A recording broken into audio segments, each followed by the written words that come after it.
to blues. So we got through country, we talked about country, and now we're talking about blues music.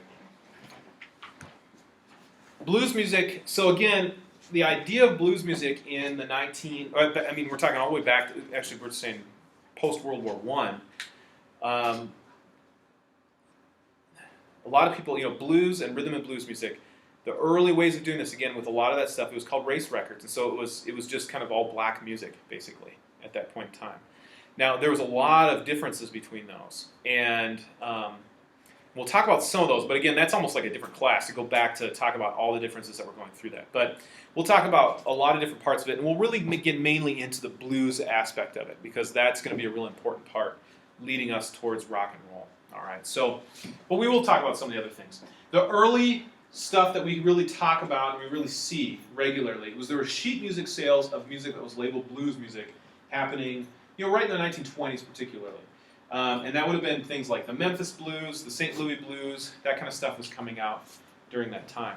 And then the first artist that really became a mainstream blues artist was a woman named Bessie Smith.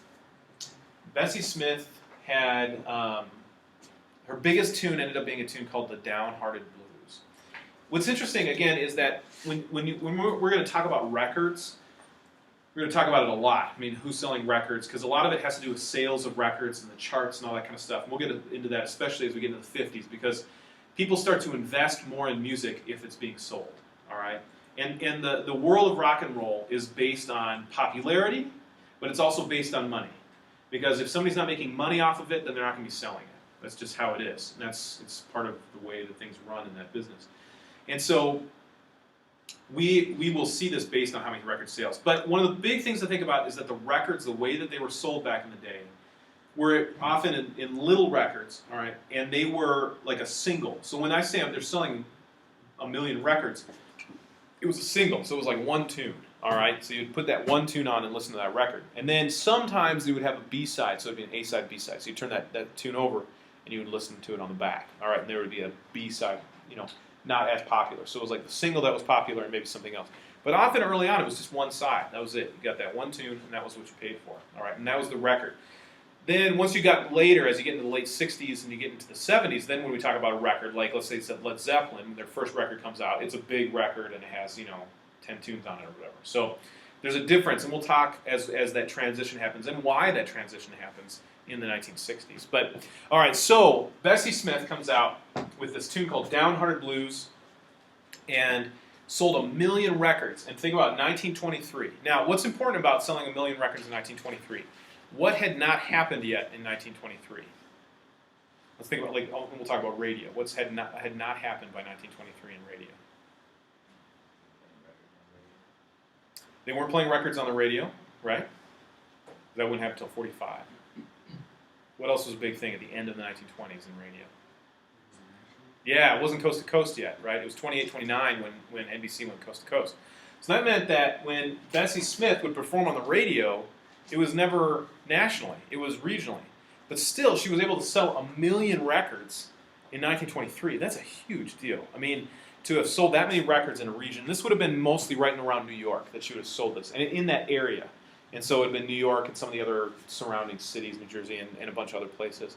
So she was that popular. So her influence really did span a bit because it would influence a lot of people. But again, it was regional, so it wasn't like somebody in Kansas City was listening to that, or somebody in Los Angeles, or any of that kind of stuff. All right. So, but to sell 1 million, I mean, even today to sell 1 million records, that's a big deal. You know what I mean? I mean, you're selling a great record if selling 1 million. So to do that in an only regional area of the United States, that would have been huge. So she was massively popular in the Northeast during this time. Let's take a listen to her tune called Downhearted Blues. I keep forgetting to put a good picture of her on, so I think there's a picture on here.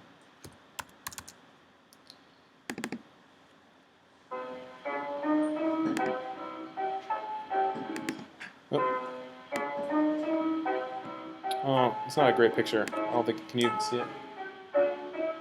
That's her right there. That's like the smallest picture ever.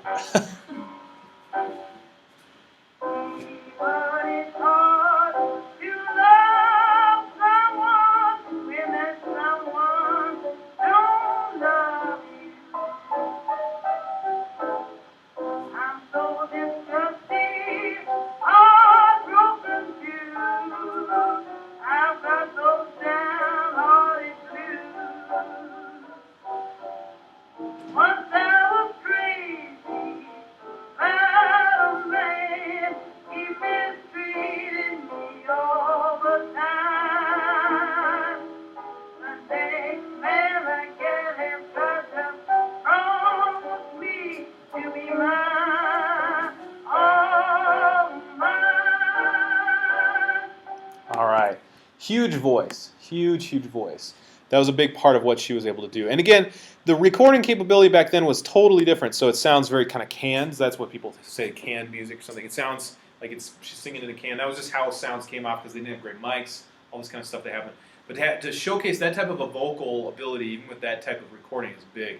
You'll still hear people talk about Bessie Smith, listening to Bessie Smith recordings. You'll hear people like Beyonce and some different people will mention that as being an influence for them. She was one of the first to do this. And it actually would take a while before we get back to real pop music being able to get to that place with this, because you really don't hear somebody with this type of a massive voice rising up the pop charts until you really get to Aretha Franklin in the 60s.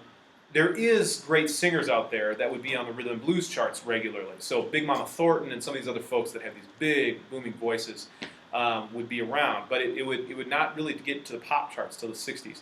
But this influence is there. And so she was one of those first to really get this stuff going and creating this big thing that was happening. All right, so that was kind of the early stuff in the 20s. Now, as things went along, you had two sort of segments of blues.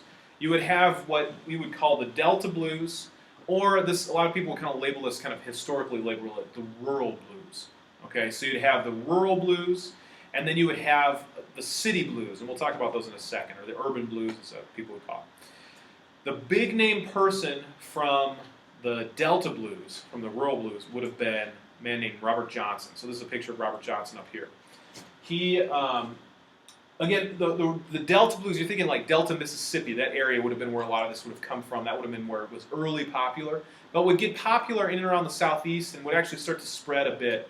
But it was mainly that when you'd have somebody be a blues musician like this, it was that they were by themselves and they would play with their own guitar. So just like Robert Johnson, he'd be sitting here. This would be how he would perform. He would sit there with his guitar and himself and would be in a small venue, because you're not going to be in some big, gigantic venue to play for a lot of people. You're playing in a small bar. So you're playing for between 10 and 50 people or something like that. And a 50 would be a big performance. So it's a small group you're playing in front of, and you're playing for that type of a thing.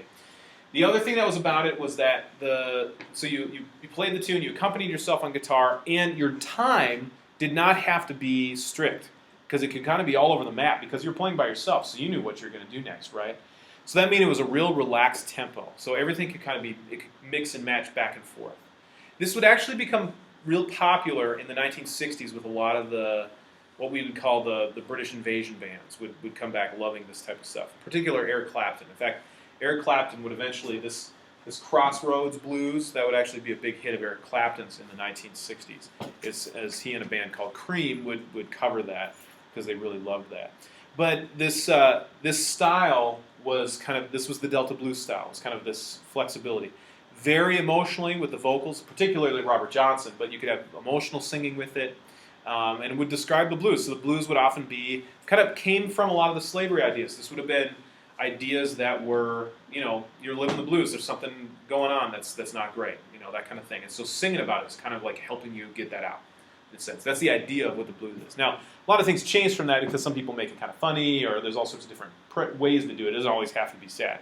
But that was kind of the idea when it first started happening. All right, so I think I've got this on my iTunes here.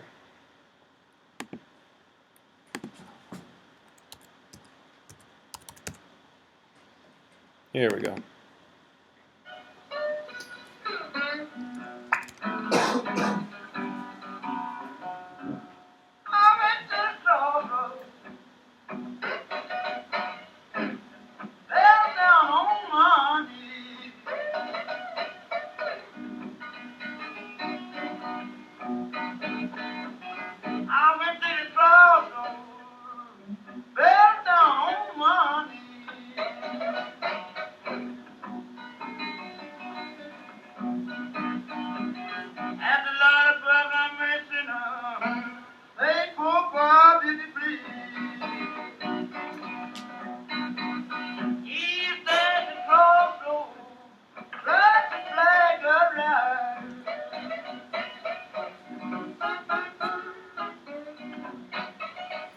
All right, so you get the sound, emotional vocals. Again, time, it's almost kind of hard to tap your foot to it, because it kind of moves and changes around and that kind of stuff. And again, that was part of That was part of the thing. They could do it themselves. It would be that actually helped create some more kind of, either created bigger emotional or kind of laid you back a little bit depending on how they were doing it. All right, so that was a big part of what was going on. So that was your Delta Blue. Don't worry about eye clicker stuff. That's when I did the big class thing. All right, so then you'd have the rural blues, or people would call it I'm sorry, not the rural blues, the urban blues. So you'd have the city blues, the urban blues. Eventually people would call it the jump blues. A lot of that had to do with, in the cities, you would have a band that would get together. So you had more people, right? And that would be a big part of it. So you'd get a band that would come together. And then you would also have much more access to electricity and power that you could amp these things up. So, I mean, they're little teeny amplifiers that they use. But so we're still not talking about playing big, gigantic venues. Because this, really honestly, until even after the 60s, the venues were like a huge venue in the 60s would have been playing in McCain Auditorium for like 1,800 people. So you didn't really get to stadiums until you really got into the 70s. So we're talking, like a big room, where you'd have 150 people or something, that type of a thing. So, or a big club or something that you'd have people dancing. The big thing that happened with the urban blues and the city blues is that you'd get this band together, and the band had to play together in time because you couldn't do all these kind of wacky things going in and out of time, because in order to have the drum and the piano and the string bass playing all together, the time had to go, which meant that you'd have this regular beat, which by having that regular beat, it often would make very good dance music. And so this became the center of having dance music. So a lot of them called it jump blues or things like that would have this dance idea to it. All right, so a lot of the city blues became much more dance-oriented. All right. By 1950s, the center of this was in Chicago, and people started calling it the electric blues. And so some of the bands that were a part of that was like Muddy Waters and some of those folks. And we'll talk about those in a little bit. All right, so that ended up being it. But one thing that's interesting is that really, even until the 1950s, it did not circulate far from the city. So where you were listening to that music was often regional. So New York had a style of blues. Memphis had a style of blues. Chicago had a style. Places in Texas had their own style. And it really stayed that way. New Orleans had a style, still has a style. And it really stayed that way through all those types of things. Okay? The jump blues. So this would have been kind of taking this to the next level. There was a band in particular that was able to do this, was Louis Jordan. So Louis Jordan, here's Louis Jordan right here. And it was called the Timpani 5. So it was his group was called Louis Jordan and the Timpani 5. And ended up getting on the pop charts and having some real success. I remember I took a trip. I was in California and I was getting, I think it was a taxi or something, and had to go a long ways. And so this guy was driving me a while from the airport and had started up a conversation. He asked me, what I do, and I said I teach the history of rock and roll. And so he's like, oh, and he just wanted to talk all about the history of rock and roll. And the band that he thought was the most important kind of first band of rock and roll was Louis Jordan, Timpani 5. And it really kind of was. People don't label Louis Jordan as being rock and roll often, but he was the transitional band that really transitioned from kind of the big band stuff and the bluesy stuff, transitioning into what was going to be considered rock and roll, popular rock and roll. Because it was taking this blues music, but making it be dance music. And Louis Jordan particularly did that. He had some real popular ones. You can see all the different ones that were going there. He also made it so that, dance tempos, so dance stuff that you would find in big bands, during that time. But it was a reduced thing, so it was more of a small band. So it was just him and a saxophone and like a trumpet and some different things. But he also really was great at making things, having stage antics. So making it be funny, making it be real easy to kind of get to know, that type of a thing. That was a big part of it, what it was. It would have eventually really influenced some of the big people like Chuck Berry and the Coasters and some of the other folks that would be really influential rock and rollers in the 1950s and early 1960s. You got to remember that Louis Jordan would have been doing his thing in the 40s and into the 50s. This would have been a time, when you were talking about segregation, this was big time in the 1940s into the 1950s. I mean, it was 1940s, there wasn't even really any talk about not doing segregation. So we're talking about, if somebody was black, there was not the rights and all that kind of stuff to it. And so to have music that was from a black artist making it onto a pop charts, there had to be some transition to be able to do that. And so his stuff was kind of having this comedy was part of it. It was making it real low-key. It was blues music, but it wasn't like the blues music that was aggressive, talking about sexuality, all this different stuff that would eventually be part of blues music. His was more lighthearted, and so made it real lighthearted, which made white audiences really interested in listening to it, that again weren't familiar with what was going on with a lot of music that was sung in black communities. And so that was one of the things that he was really able to transition with, and was very, very important with doing that. Really led to people like Chuck Berry in particular to do the same thing and become popular with rock and roll by doing that. All right, so here's them performing on a movie. This will give you an idea of their style of music. This would have been on a movie that would have been a World War II movie. So this would have been late 40s, and this would have been them like playing for the troops in this movie. That type of thing. Let's see.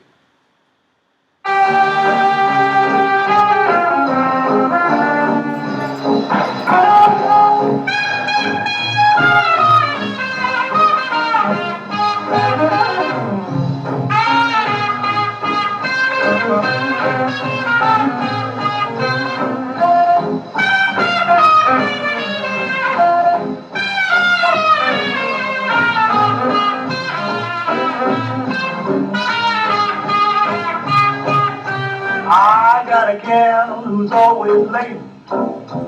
Anytime we have a date, but I love her. Yes, I love her. I'm gonna walk right up to her gate and see if I can get it straight, 'cause I want her. I'm gonna ask her, is you is or is you ain't my baby? The way you're acting lately makes me doubt. All right, so you get the idea of his style of music. Great, great artist. Was very, very important to it. Yes. I remember hearing that. I didn't know until now, but like on Tom and Jerry. Yeah. Singing Tom or whatever the cat was. Yeah. Playing that song. That's funny. Yeah, it comes from that time. Yeah, absolutely. You know, what's interesting is actually cartoons brought a lot of rock and roll music into them. So, I mean, something like Tom and Jerry would have been bringing some. You'll hear a lot of big band type stuff with them, because that's old school. I mean, that's back in the 40s and 50s that would have gotten started. And actually, when you think about some of the later ones, like Scooby-Doo, that was actually pop music of the time in the 1970s. So, as you listen to, like, if you ever watch one of those on one of the old reruns, they're running through something and there's some band playing in the background. That band was on the pop charts during that time. So, you know, and that continues to be the thing that happens in cartoons. All right, but yeah, good comment. Now the audiences started to get bigger and bigger, and the other thing that was big about this is as all the stuff we talked about, all the radio stuff moving towards television, that created this void on radio programming.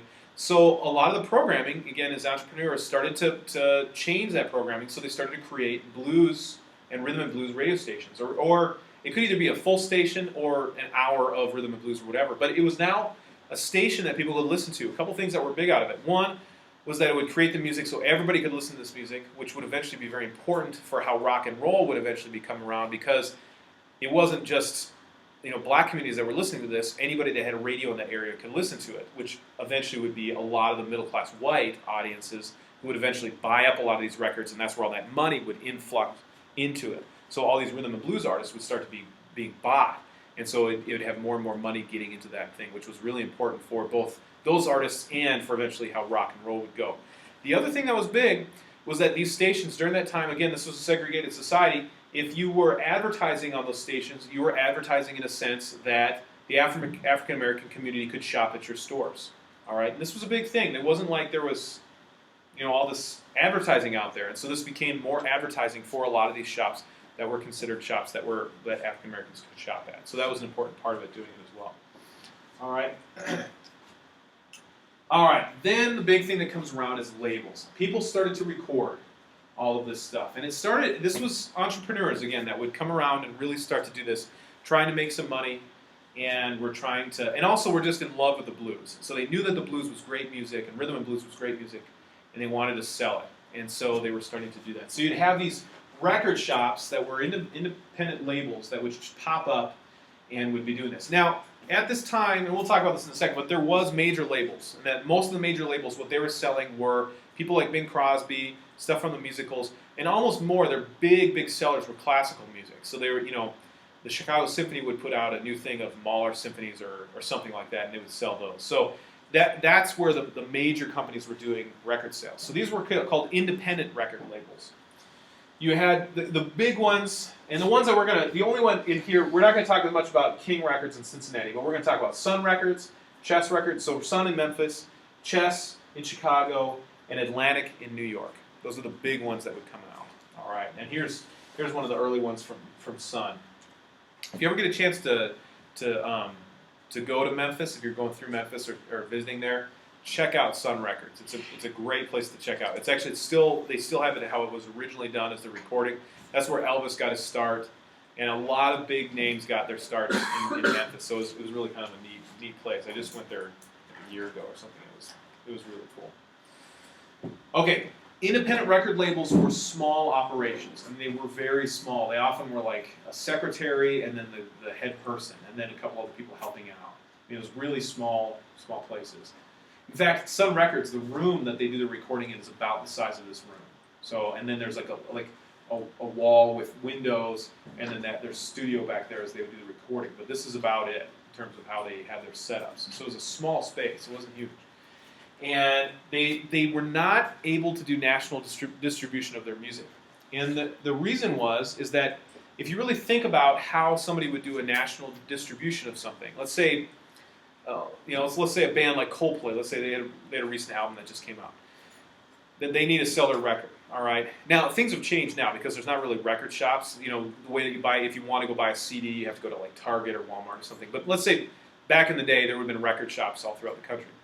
And the way that you would have to do that is you'd have to have enough money to invest in making all of those albums. So, of course, at that time, it was the records.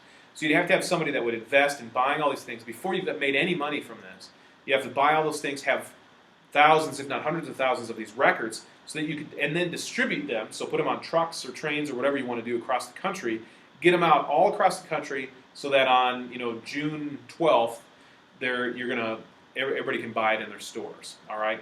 So that takes a ton of money to do that kind of stuff. And these independent labels did not have the ability to do that.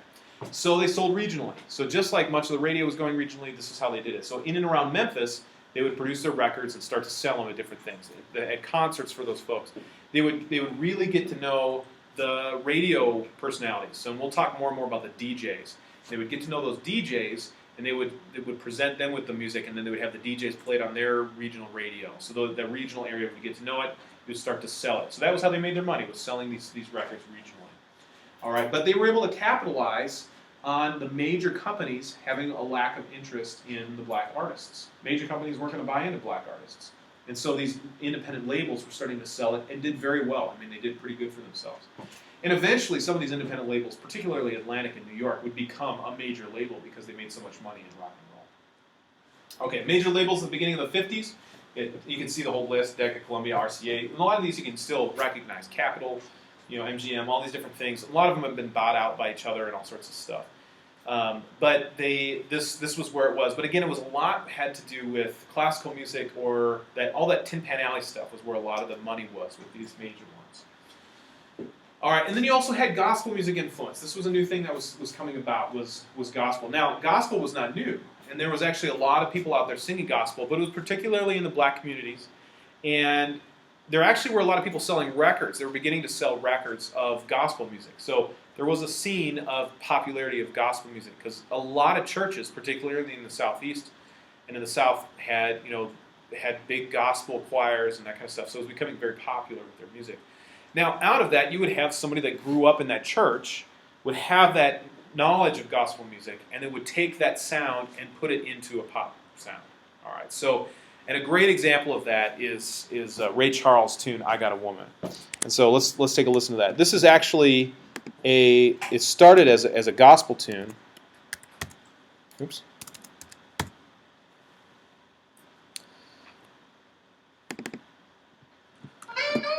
Oh, that's the wrong one. Sorry. Here we go. This tune started out as a gospel tune, so it was a sacred tune taught with sacred text, and then he changed it to be about a woman, and that was where he was. Now the gospel community wasn't happy about that, but a lot of people knew gospel music; they were familiar with it, and then it now was singing about a style of music that was something pop, and so it became very, very popular. You guys might actually recognize you may recognize this from a tune that came out a couple years ago. Way over town, that's good to me. Oh yeah, say I got a woman way over town, good to me.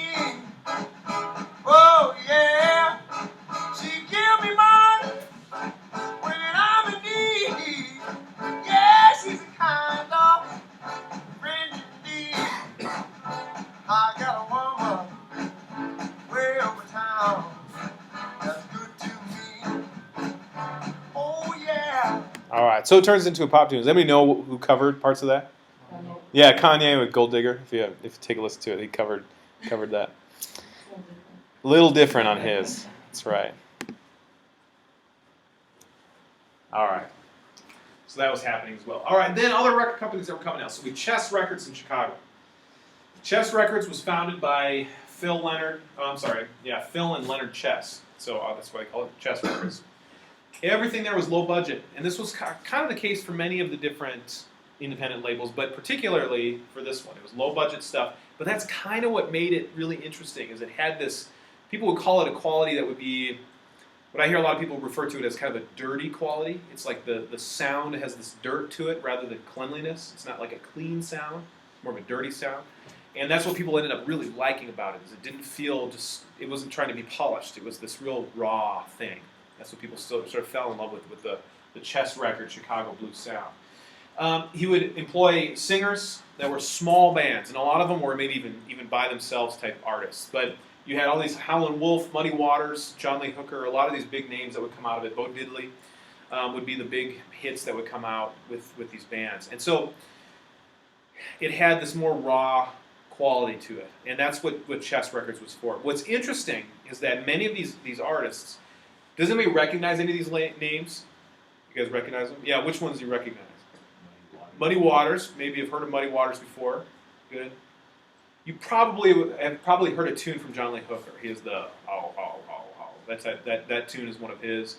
And I'm guessing some of the other ones you might have heard before, but you maybe don't know who it was when they're doing it.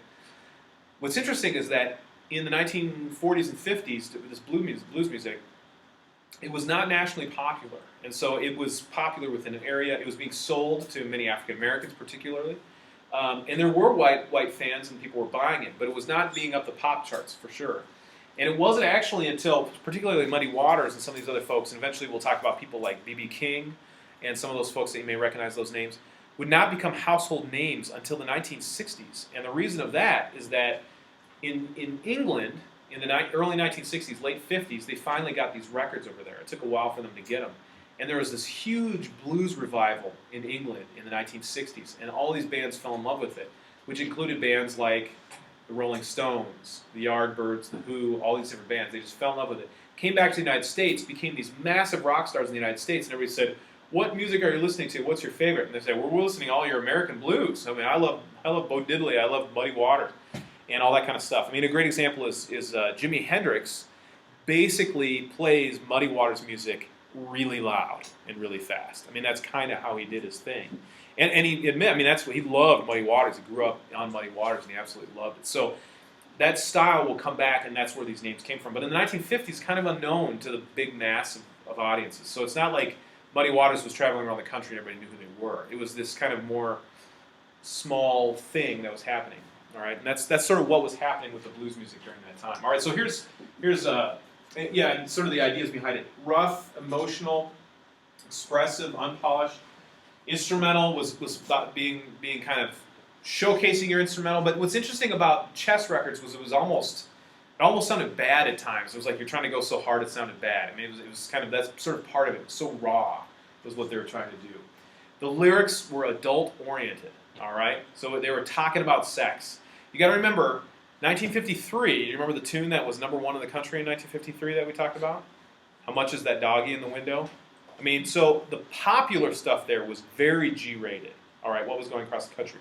But that meant if you were 15 in 1953, you were sick of listening to music that was about how much is that doggy in the window, and somebody starts singing about sex, and you're like, yeah, let's listen to this, right? So you go jump in your car with your friends, and you turn on this thing, and you're like, I can't believe anybody's saying this type of thing, right? So that was a huge, huge difference.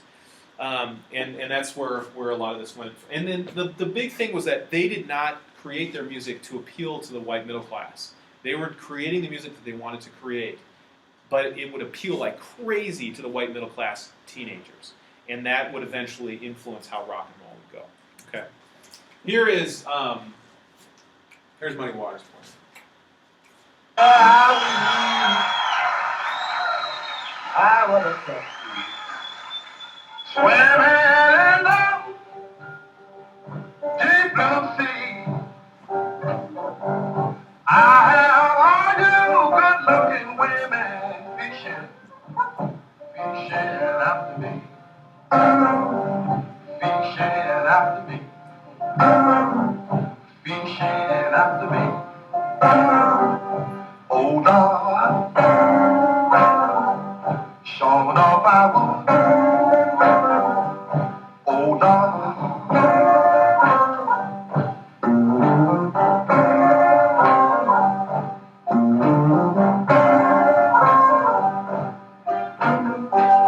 I went to my baby's house and I found all up there. She said, come on in now, buddy, you know my husband just not there. My husband just not there. Sure enough, he done. Oh, Lord, sure enough, he done. All right. So I mean, even at what he was saying there, I've got all these women fishing for me and all this kind of stuff. That would be like a big. Now he would have been performing here in the 1960s. That's why there was this big audience. So this would have been after the revival came back. But in the 1950s, some teenager, 14, 15, 16-year-old teenager, 16, 17, 18-year-old, turns on the radio and listens to somebody singing about I got all these women fishing for me and that kind of stuff. That's like it like blew their mind. I mean, because they had never heard anybody talk like this. I mean, you could not talk about sex. You just couldn't. And I mean, it was so far that in 1956, Elvis Presley gets on television, shakes his hips a little bit, and like got banned from television, and every newspaper was talking about it. I mean, that's how big of a deal he didn't even talk about sex. It was just him moving around.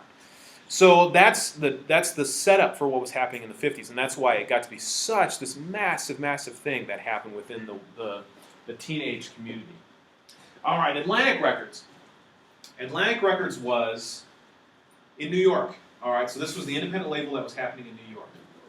Atlantic was started. You can see the guys that started it up here. The idea about these guys was that they were trying to create a polished sound.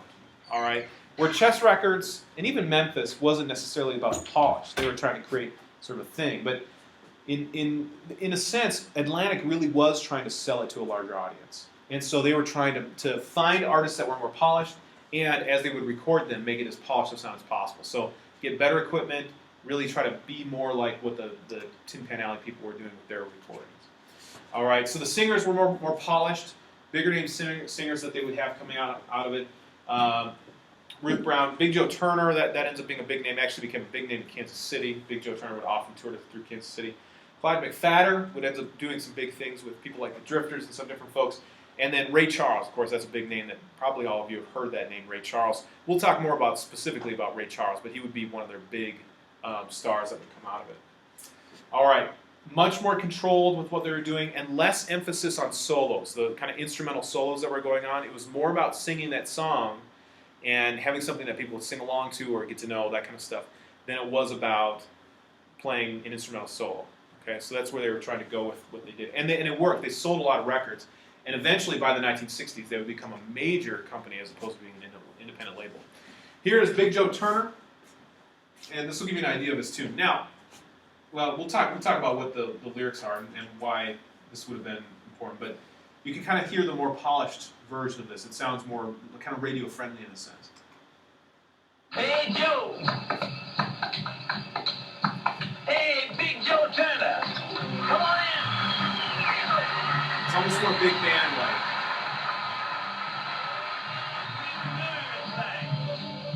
Get crazy, no?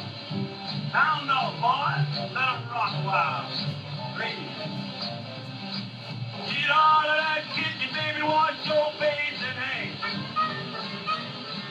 Get out of that kitchen, baby. Wash your face and hands. Well, your big mouth up and go down and sit your hungry mess. Well, baby, look so nice fine. Well, you look so nice fine.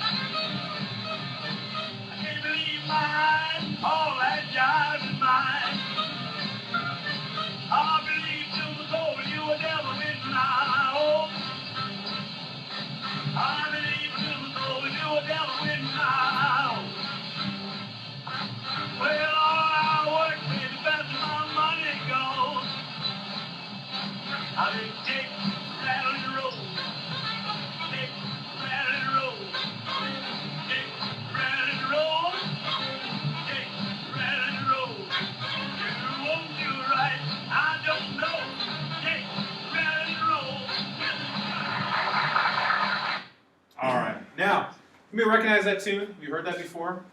Who would be an artist? Have you heard his version of it before? Actually, you might have. It was actually on a commercial not too long ago that Zoe Deschanel's kind of danced with it. I don't remember what the commercial was for, but what would be the version that you would have maybe heard? Can you think of who you may have heard sing that before? Elvis. Elvis, yeah. Elvis did Shake, Rattle, and Roll. He did that regularly. And Bill Haley in his comments, you might not recognize that name, but you probably have heard that before. If you've ever been in some place that they're playing oldies, you probably have heard Bill Haley in his comments sing Shake, Rattle, and Roll.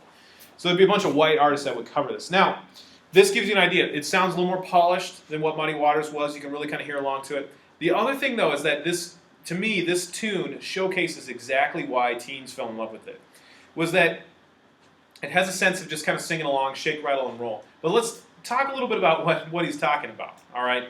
So, he says, get out of that kitchen and wash your face and hands, that kind of stuff. So he's talking to his wife or his girl or whatever, right?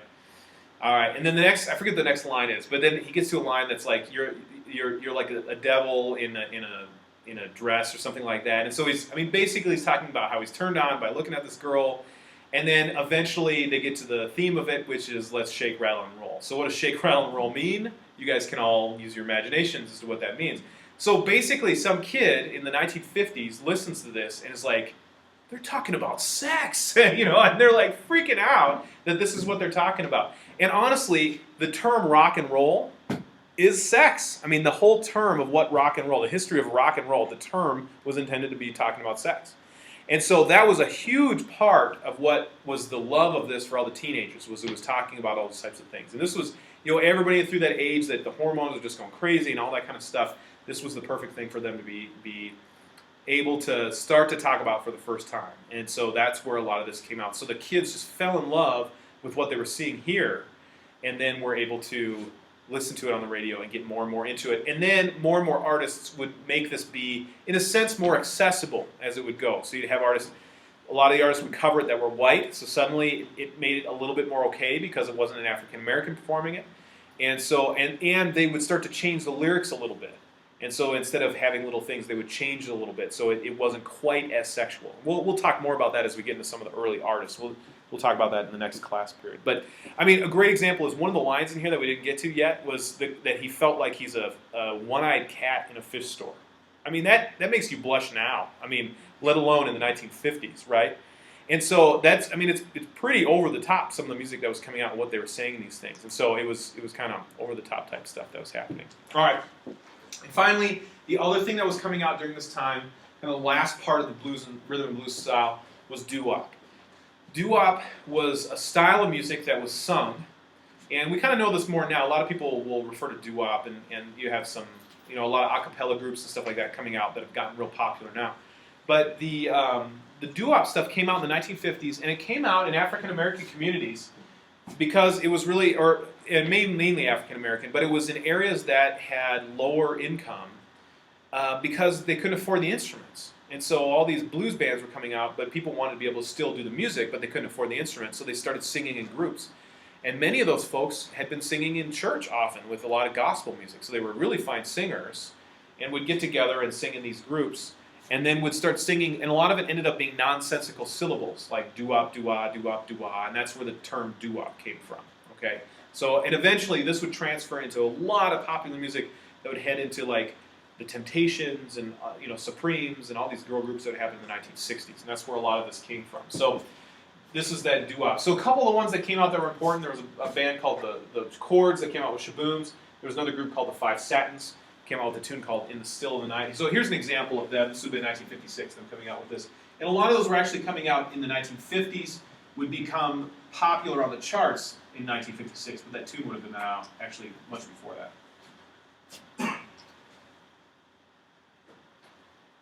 Entertainment, the one and only Fred Paris and the Satins, singing their hit recording in the still.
you get this type of style. This actually, I mean, 1956. This would have been going into the time when people start calling things rock and roll. But this was starting to come out in the early 1950s, late 40s, and starting to become a part of it into the 1950s. We would become part of the 1950s rock and roll thing that would go on. This tune in particular actually ended up getting covered again by Boyz II Men. Ended up covering this again in I think the early 90s, maybe something like that. But would have tremendous influence into the 1960s as well, and would be all over the charts with the style of music that was happening in the 1960s. All right, we're going to stop there with about 10 minutes early. We're going to stop just a touch early. And we will see you all next time.